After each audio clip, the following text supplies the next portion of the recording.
Hola, ¿qué tal? Muy buenos días y bienvenidos a Directo América de France 24 y gracias por elegirnos. Yo soy Rosa Pérez Masdeu. Vamos con las noticias. El ejército de Israel mató al menos a 11 personas con nuevos bombardeos contra la Franja de Gaza. En medio del supuesto cese el fuego, Israel señala la presencia de presuntos terroristas cerca de sus tropas para justificar los ataques. Ampliamos desde Jerusalén. Concluye la conferencia de seguridad de Múnich con las relaciones transatlánticas y la guerra en Ucrania en el centro de la agenda. La jefa de la diplomacia europea señaló que los países de la Unión no están listos para dar una fecha de ingreso a Ucrania. Y en Francia, Macron insta a la calma tras el asesinato de un joven vinculado a la extrema derecha en Lyon, tras una protesta contra la eurodiputada franco-palestina Rima Hassan de la Francia Insumisa, partido que el gobierno ha calificado de extrema izquierda por primera vez.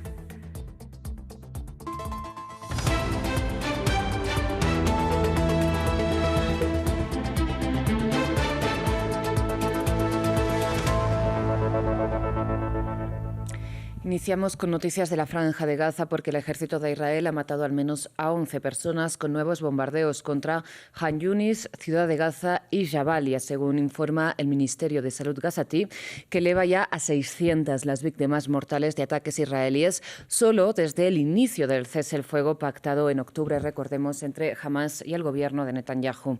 Mientras Donald Trump presidirá esta semana la primera reunión de la llamada Junta de Paz de Gaza. Desde Jerusalén nos amplía nuestra corresponsal, Yanira Gómez.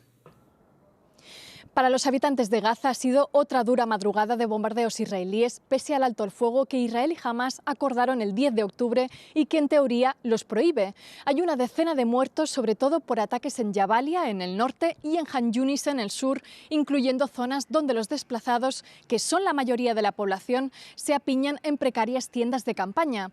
La cadena Al Jazeera ha informado de que entre los muertos está Sami al-Daghdouh, un mando del brazo armado de la Yihad Islámica Palestina, una milicia más pequeña pero también más radical que Hamas. Desde hoy son más de 600 los muertos palestinos en Gaza en 4 meses de supuesta tregua, en su mayoría mujeres y menores, además de 1.600 heridos. Israel ha justificado esta reciente tanda de ataques como una clara vulneración previa de Hamas. Dice que identificó a varios milicianos refugiándose entre escombros cerca de sus tropas, probablemente tras salir de un túnel donde permanecían escondidos desde antes de la tregua.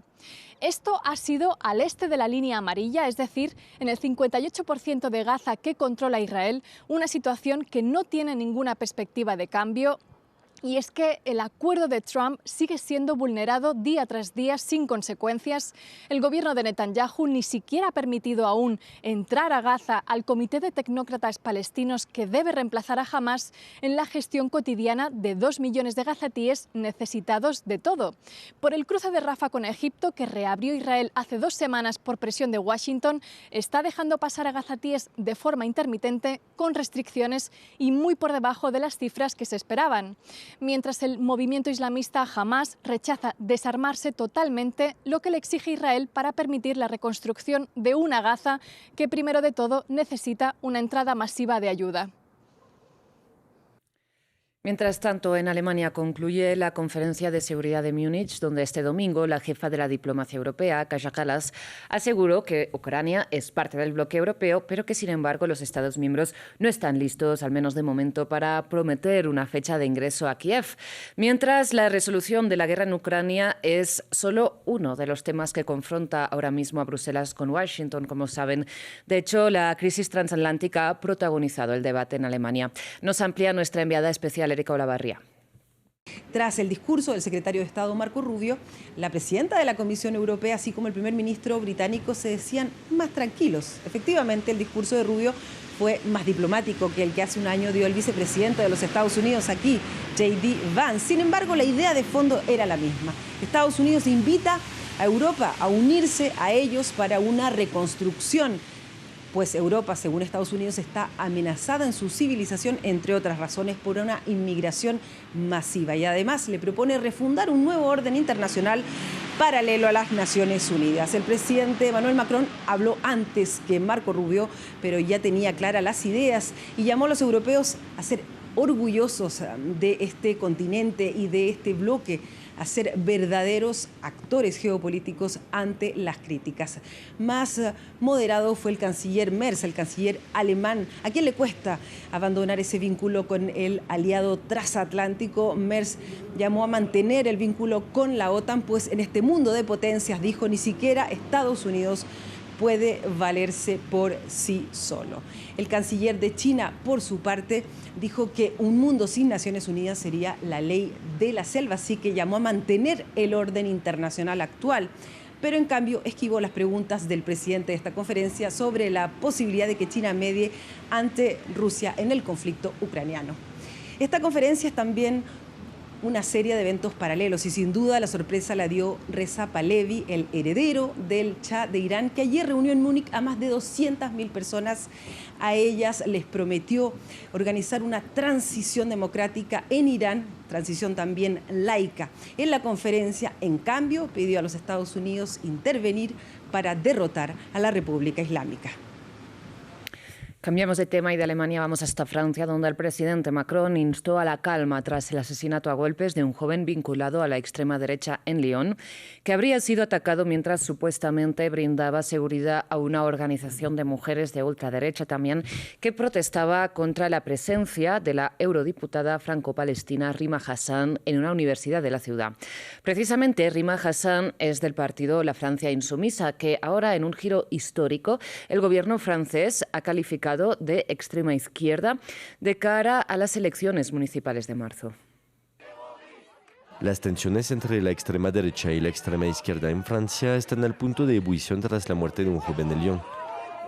El jueves, el joven de 23 años llamado Quentin fue golpeado en la cabeza durante un enfrentamiento. Falleció en el hospital a causa de sus heridas el viernes, una pelea violenta según este testigo. Estaba cerca de mi casa al final de la calle cuando oí gritos, golpes con barra de hierro, etc. Cuando llegué al lugar vi a varias personas ensangrentadas. Activistas del grupo de mujeres de extrema derecha Némésis estaban protestando contra una aparición universitaria de la eurodiputada de extrema izquierda Rima Hassan del partido Francia Insumisa. Según el colectivo Némésis, Quentin formaba parte del equipo encargado de velar por su seguridad. El abogado de la familia indicó que Quentin era estudiante de matemáticas y no era un guardián ni miembro de ningún servicio de seguridad.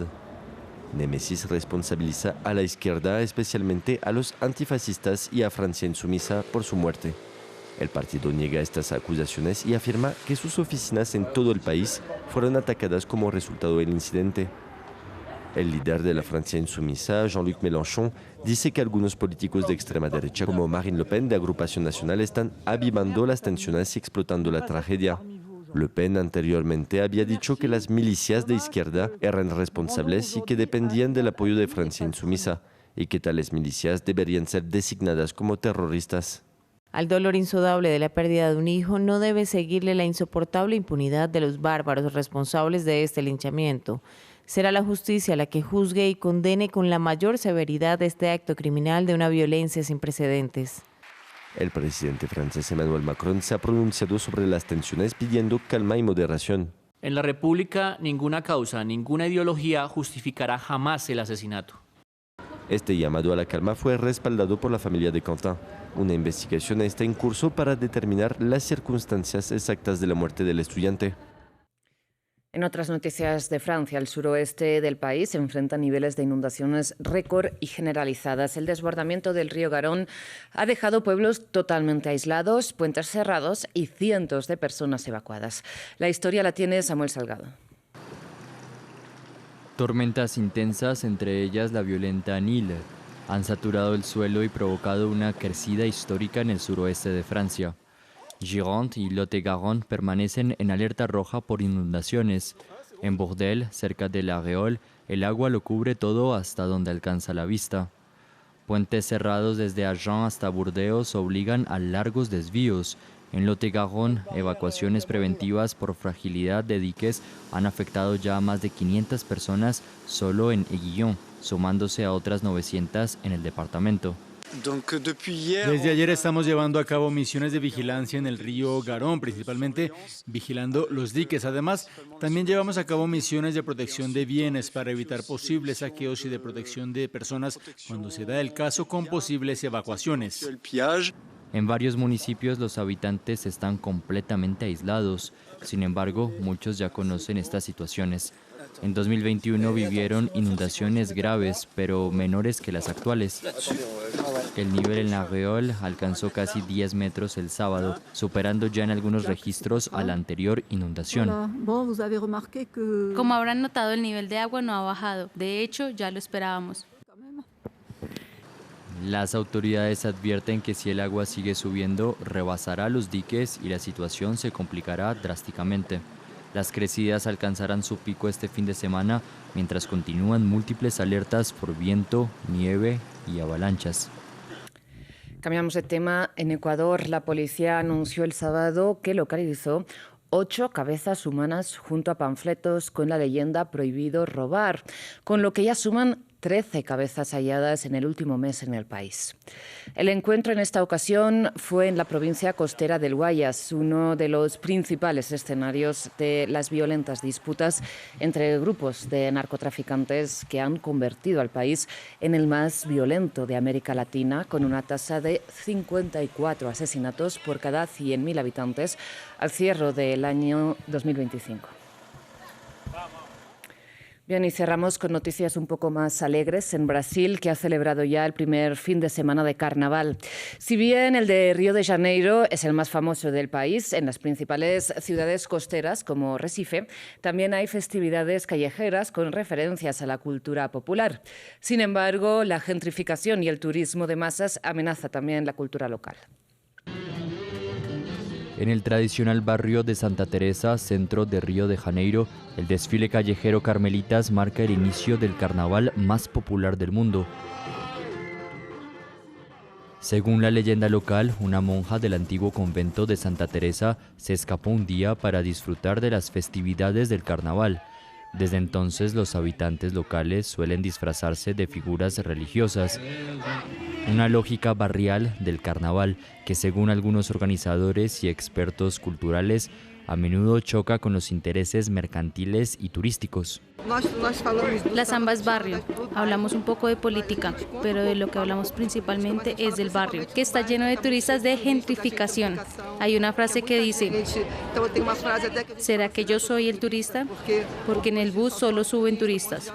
El bus ya no es más el transporte de los habitantes de Santa Teresa.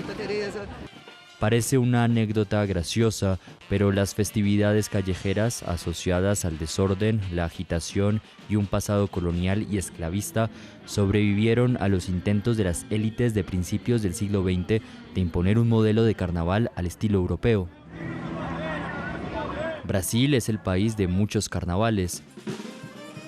En Recife no son las carmelitas rebeldes, sino el gran gallo de la madrugada que reúne a la gente. Lo que me trae aquí es la alegría de preservar la cultura pernambucana y saber que el pueblo está vivo y que eso no va a morir. Pero algunas escuelas de samba de barrios populares que trabajan para que el carnaval sea posible creen que su cultura está siendo desfinanciada por las alcaldías locales en beneficio de los turistas extranjeros. Y con esta historia desde Brasil nos despedimos, pero enseguida regresamos con más.